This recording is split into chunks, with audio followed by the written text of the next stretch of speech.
Everyone knows the bottle, but do you know the story behind it? Welcome to Behind the Bottle by Celia Maestri, where the real stories of the tequila world are finally poured out. From bold beginnings to industry secrets, it's time for a deeper sip into the lives behind the spirits. Pour a glass, take a seat. The story's just getting good. Welcome to Behind the Bottle, Tequila Tales. Today we have from England. Our guest is Tanya, and she is a very dear friend of us since maybe, help me, Tanya. I think it's around 1985. So it's a while ago. Yeah, the families. The family. It was your dad was my first customers. I will never forget that. But anyway, welcome back, all of our audience, and let's start asking some questions to Tanya today. And it is, tell us, Tanya, about your background. Okay, so thank you for having me, first of all. I'm glad to be here. I'm glad to be with you. I'm excited. This is my first podcast, so it's very exciting, especially to have it with you. My background is that I am sixth generation in the alcohol business. My father is still in the business, and he runs our company, Wine and Spirit International. And my grandparents were in the business. My grandmother was one of the first, grandfather were one of the first importers of all Russian spirits into the UK. Also, a lot of Mexican products, including some very big names of tequila back in the 60s when people in the UK didn't even know what tequila was. They were the sole importers, so that was exciting. And it goes back for decades. So a lot of responsibility, but, you know, a lot of heritage and passion as well. Yeah. Could you tell the audience a little bit about how we met and how your dad started, working with us, with the family? Yeah. So it actually started with my grandfather, who sold his company in the 80s. And then my father decided that he wanted to bring a mezcal to the UK. My grandfather had bought a mezcal, and he'd realized that the margins were very big. And my father decided that for his first product, he was going to bring mezcal, or try at least, when nobody in the UK even knew what mezcal was. So he did some research, and he found a very, very special lady called Doña Celia Senior. And he decided that relationships had to be built by meeting each other face to face and really getting to know each other. So he flew to Mexico. I think it was around 86 or 85, he told me. He met all of the family. Doña Celia was obviously your mother, and a great lady that I got to know as well. Even stayed with her at one point when I was younger. And he came and he made his first mezcal, and we started selling it years and years ago, and we still sell it today. So we have a lot of history with the family. Yes, it is true. It's beyond business. It's family history. Could you tell us a little bit how has been your journey working with your dad? That's a good one. You got me there. You can ask Jose also about how's it been to work with his mother, but I think he's already done that one. No, but seriously, I've learned everything from him. He is my mentor, and he's taught me a lot. And he's also taught me things that I use on a day-to-day basis. Some of the things we don't always agree with each other on everything. We always have a joke that we had a bottle design that we disagreed on, and I wanted something and he wanted something completely different.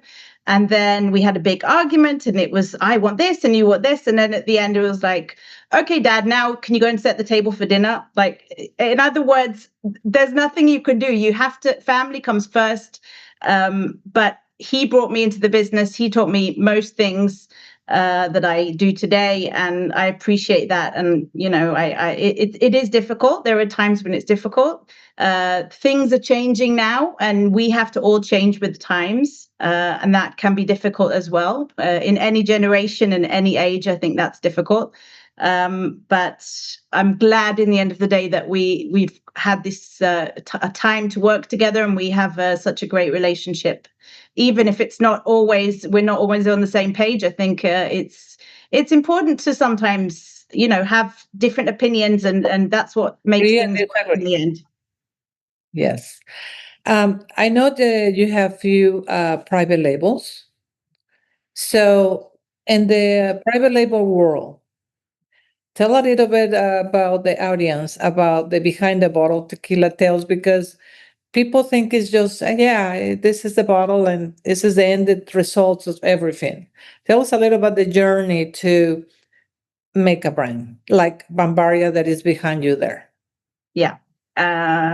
So I think the story was that he came to you when you opened Casa Maestri. And as you said, he was your first customer. He asked you to make a brand for him. And that's where Bambaria was born. It actually was under a different name, but there's a whole different story to that, which is very interesting. That can be for another tequila tale. Starting a brand is very, very difficult. Not the simplest of things to do, because you have to really reach every single element, whether it's which label works, what doesn't work, what kind of paper you need, what is the taste profile. Because Wine and Spirit International export to a lot of countries, we really need to find a taste profile that works for each and every country. Whether it's fruity flavors that work in some places, some places like peppery agave, and some people like it smoother. So it really depends. It's very difficult to create a brand that works for everyone.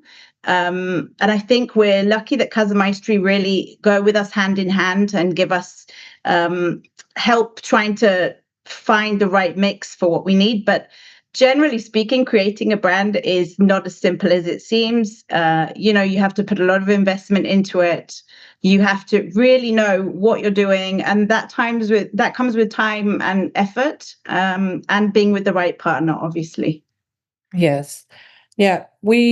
I remember working with the profiles, and sometimes samples go back and forth, and, to make it the way, like you say, the market, because each country has a different taste. Some we had to filter more, some we had to put more ovens, tequila made with ovens, or no less agave, or more autoclis, more natural. So it's a lot of back and forth to please the audience and the customers.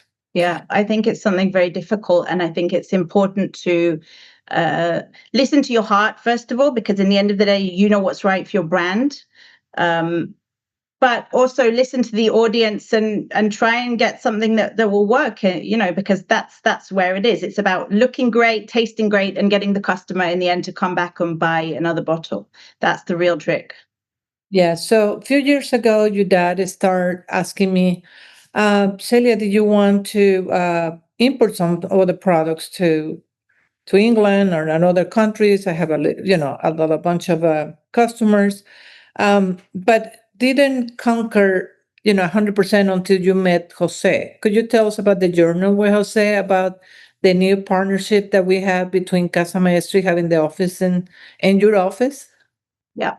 So it's very exciting. First of all, I met Jose when I came to visit Casa Maestri. It was about a week after I got engaged to my husband, and I came with my father and my future husband to Casa Maestri. And I actually met Jose there, and we spent a whole day together. And then at the end of the day, we had a great time, and we tasted tequila, we had lunch together out in the Palape. It was beautiful. And then until this day, he has no recollection of that at all. So I always think that's quite funny, that our first meeting as the next generation and as where we're going to take these businesses together and these brands, and Jose has no recollection. So I always think that's really funny, especially. He was very nervous, maybe. Sometimes when you're No, I think I was nervous. I think we were both nervous. We were surrounded by big people. I mean, you're a great big personality and a mentor, and my father is, and being next to Michael, I think he was also there at the time, Michael Maestri. So it's daunting. It can be daunting, but I really think that Jose and I are building something together. What my company's doing is basically helping with the distribution internationally in certain markets that Casa Maestri want us to really get into, in mainly in Europe and a little bit in the Middle East. And I think, as you know, as long as the friendship grows and the relationship grows, and we're very transparent, I think that we can really get to do some great things together and work on different projects. And I really see a way forward. We everything is about trust, and we work very well together. We're completely open with each other, and that's something special. That doesn't happen a lot in a lot of industries. And as we kept on saying, I think in the end of the day, it's friendship, it's transparency, it's wanting to know that there's enough for everyone to go around the table. I think that's really important, and I admire you and Jose for being able to be that open with us. Yes, well, it's not about money. Sometimes it's relationships, because you don't take anything with you, so you have to leave something nice in this earth, so people can learn from up and downs and mistakes and rocky. We all go to the very difficult times, but we stand. So, which is very, very difficult to do, but it's possible. So this is something that we can say about our lives. Yeah. How you see yourself in the future working, with the brands, the expansion that you are helping us to have? How you see yourself um, into and expanding your father's brands too, because you represent some of his products, or your products now, and Yeah. ours. So how you see yourself in this path for the future? So I think as long as I'm aware and we're aware of what's happening around us, we can always find somewhere to make our impact. Things are changing now. Suppliers want to work direct with customers. People don't want to have an interim anymore, and I get that, and I think that that's okay, because we are, creating our own brands, but also working very closely with the core brands like yourself. So I think what I'm seeing is more focus. Tequila is obviously still in a big boom, especially in Europe. US, it's gone down, but we don't deal with the US at the moment anyway. We also have other brands that we are working with, our brands of absinthe and whiskey, lots of other things that we handle. But basically, I think that the tequila market, what we're focusing on now is pushing your products. We have our one brand that we push together with that together. And in the end of the day, I think it's about growth and having a good relationship. That's where we're really heading now, growth. Can you tell me a little bit about absinthe? It's always intrigued that brand to me. Okay, so absinthe is a very, very niche spirit. I think we probably sell the strongest absinthe in the world. So our brand Habsburg is 89.9%. And my father was actually one of the people that reestablished it after it had been prohibited in the world for many years. In fact, it was prohibited in the States till only a few years ago. And about 20 years ago, my father reinvented it in a way. We make a classic natural-based absinthe, and we sell it to about 40 markets. So What is made? What is made? From Absinthium artemisia. So it's made from a plant, wormwood it's called. That's what people would say would be the hallucination aspect of it, but we don't really believe that. As long as you drink it properly and you don't drink it straight, that you're going to be fine and enjoy it in a cocktail. So, do you have any memory story that you can tell to the audience?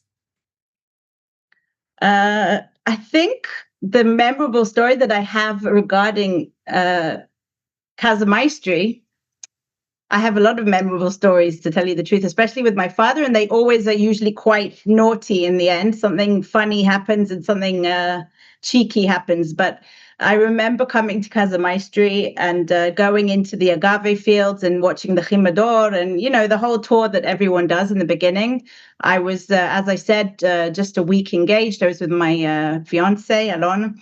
And my father said to me, the first thing he said to me when I went into the agave field is, do me a favor. I know how clumsy you are. Please just be careful that you don't get pricked. And I said, oh, what are you talking about? Don't embarrass me. I'll be fine. I'll be fine.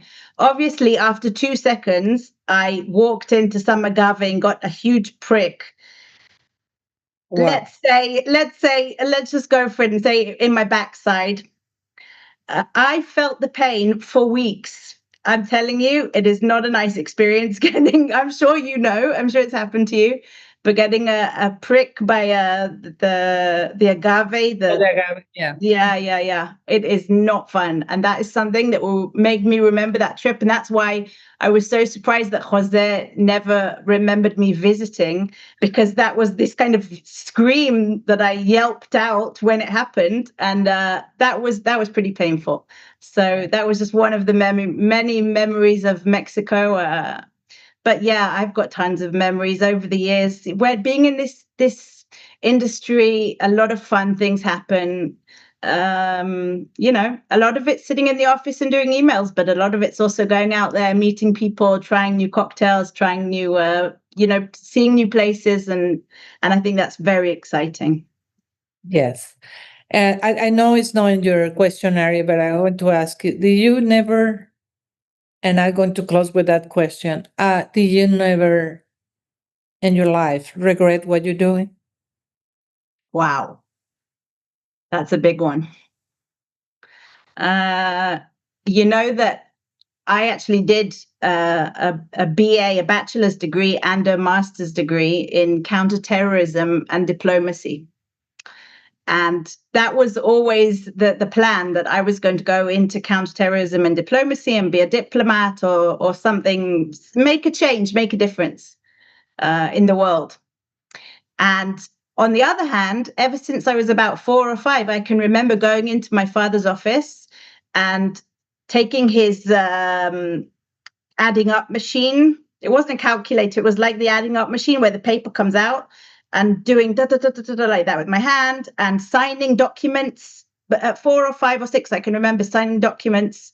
I actually have a picture somewhere of me about 15 sitting on my father's desk with my feet up. That was a good one. And I think I was always meant for it.